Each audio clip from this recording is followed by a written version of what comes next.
Here's a great demo with a cart, a fan cart, and a friction pad. So I have this cart right here. There's a fan pushing that way, and then there's a friction pad on the bottom. I'm going to turn it on. Let's see what happens.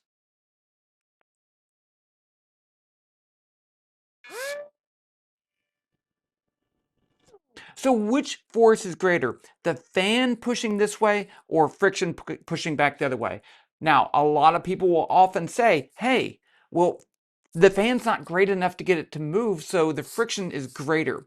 But remember that in this case, the speed is 0 and it stays 0, so there's no change in speed. That means there has to be no net force, balanced forces. So the force pushing this way and the force pushing that way have to be the same. If friction was greater, that'd be like having a fan pushing this way stronger, and it would actually speed up in that direction. That doesn't happen.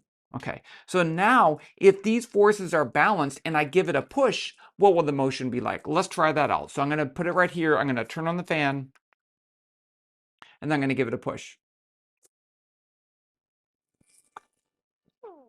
So in that case, I didn't record the data, but it moves at a constant speed because after the push, the forces are balanced, moves at a constant speed. So you have to be careful. There is a trick about friction. If I turn up the friction pad really high and I repeat the experiment, now which one's greater? Oh, I didn't start. Now which one's greater, the fan or the friction? I increased the friction. They're still they're still equal, right? They have to be equal because the cart stays at rest. It stays at a constant speed. The net force has to be equal.